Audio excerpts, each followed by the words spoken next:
안녕하세요. 오늘은요 봄농사 준비 모습 보여드리겠습니다. 제가 앞서 그런 얘기 했습니다. 같은 면적에서 농사에서 두세 배 심고 두세 배 수확하는 방법이 있다. 저는 이제 그거를 이제 계속 실천하는 모습 매달 보여드렸습니다만은 지금 2024년도 봄이 되니까 이제 여기는 300꼬지거든요. 그러다 보니까 이제 4월 말에 작년에도 수박 심었더니 뭐 빠른 건 4월 한 20일 심었거든요. 수박 같은 경우는 누가 모종을 줘가지고요. 토종 수박을 심었더니 냉해 받았습니다. 그러니까 수박을 망쳤거든요. 수확한 거는 늦게 심은 것만 수확했습니다. 그러니까 냉해 받는다는 거는 굉장히 뭐랄까요, 수확하고 연결되더라. 그래서 아마 올해부터는 5월 초에 심을지 않을까 싶습니다. 그러면 제가 이제 5월 말, 그 다음에 약혼 같은 거는 씨앗 내두는 다음 주부터 심을 예정이거든요. 지금 그러다 보니까 이제 지금 봄농사 준비 이제 하고 있습니다. 저는 이제 봄농사 준비해봐야 뭐 특별한 건 없습니다. 보통 전부 다 이제 수확하고 나서 빈밭에다가 이제 미끄럼 하고 밭갈이 하고 이제 심지 않습니까? 저희 같은 경우는 밭갈이 안 하니까요. 그리고 미끄럼 그런 작물용 비료 같은 거 안 하니까요. 그래서 이렇게 멀칭 끝났으니까 지금 여기는 양배추에 보면 이제 풀 잡초 작업 이제 끝났고, 여기에 양배추가 언제 수확입니까? 6, 7월 달에 수확하거든요.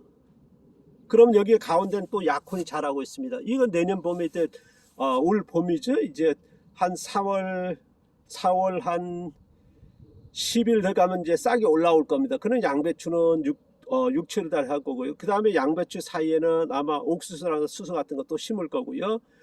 그리고 이제 가을 되면 또 양배추 수확한 다음에 또 여기에 브로콜리가 또 심을 수 있겠죠. 또 여기 보시면은요, 지금 가운데 같은 경우는 토종, 완두콩, 옆에는 양대파, 그 다음에 브로콜리가 있지 않습니까? 그리고 양배추가 이렇게 또 이쪽에는 양배추가 심어져 있고요. 그럼 여기다가 이제 봄 농사 하려 그러면 어떻습니까? 지금 양배추 같은 건 6월에 다 수확할 것이고, 토종 보리 같은 거는 5월 돼야 수확하고, 양대파 같은 것들은 이제 4월 5월부터 이제 수확되거든요. 그렇다면 작물이 5월 초에 심어야 되는데 심을 자리가 없습니다. 원래는요. 우리가 이제 수확 끝나고 밭갈이 한다 그러면요.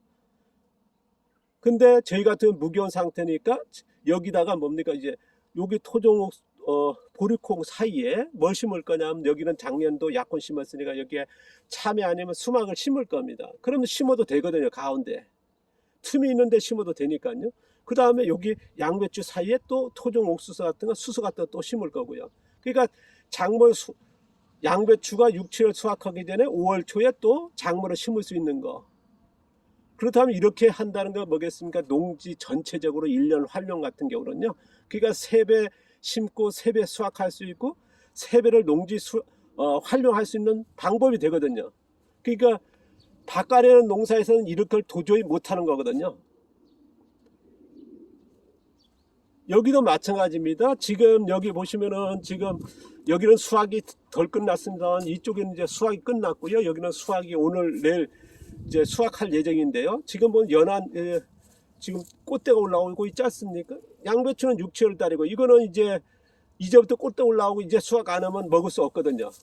그 나머지 그냥 꽃 피는 거는 뭐겠습니까? 씨앗 받아야 되거든요.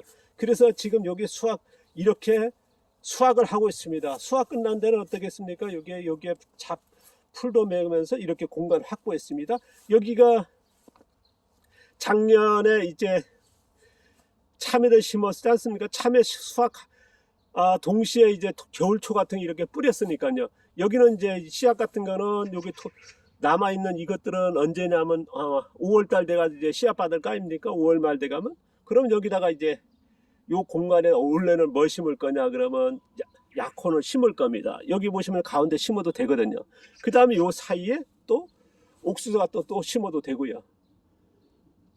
그러니까 밭갈이는 농사와 무기온 농사는 이런 큰 차이가 있다라는 거. 그래서 텃밭을 하시는 분, 자금농 하시는 분, 작은 소농이 같은 경우는요, 앞으로 무기온 농사를 해야 되는 이유가 여기에 있습니다. 제가 이제 계속 말씀드렸습니다만은 이런 농사 방법을 연차 혼작적으로 방법이란 말씀 드렸지 않습니까? 보통 우리가 밑거름 놓고 바깥에 농사에 있으니까 혼작을 하거든요. 왜냐하면 수확 끝나고 바깥에 한 다음에 동시에 여러 가지 심은 그걸 뭐 섞어지게 혼작이라 합니다만은 우리는 작물이 자랄 때에 공간이 있으니까 심는다. 계속 연결되지 않습니까? 그러니까 연차 혼작점이거든요. 이 방식이 어떻게 보면 대단히 효율적이지 않나. 제가 이제 22년 동안 넘게 해왔거든요. 이게 실증된 거고요. 건 30년입니다. 그 다음에 제가 이제 10년 동안 이제 창업교육하면서 이걸 농가를 보급해 보니까 어떤 농가들은요, 제가 앞서도 얘기했습니다만은 2,000평 하는 농가가 1,000평을 줄이고요. 4,000평 하는 농가가 이제 한 1,500평에 줄였더라고요. 왜 줄였습니까? 이유는 하나였습니다. 이 방법을 아는데 왜 하겠습니까? 왜냐 그러면 농지가 넓다는 건 뭐겠습니까? 그만큼 노동력이 많을겠죠. 왜냐하면 이제 뭐 제초제하고 뭐 농약 뿌리는 농사는 괜찮지만 이제 이렇게 김매기하고 바깥에 안 않고 이렇게 제초제 않은 농사에서는 힘들거든요. 노동량이 뭐 감당을 못합니다.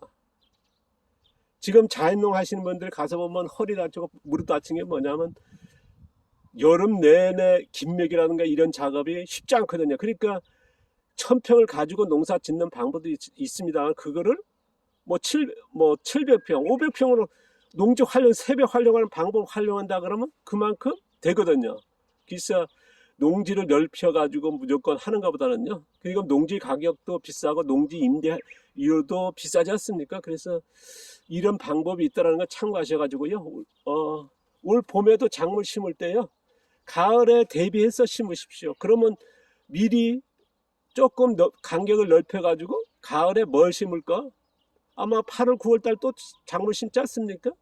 이제 4월 달에 작물 심어놓고 이제 8월, 9월 달에 생각하시면 심으면 연중 심을 수 있거든요. 그 다음에 또 하나, 보시면 이제 다년생 작물이 이렇게, 여기에 보시면은 곰치가 자라지 않습니까? 이거 달래가 있고요. 그 다음에 여기도 마찬가지로 곰치가 있고, 뭐 방풍 있고, 양대파가 심고, 브로콜리. 이거는 뭐냐? 공간이 있으면 심을 수 있는 거거든요. 그래서 무기원 농사는 대단히 중요하다. 이런 방식으로 하는 게 현명하지 않을까 싶습니다.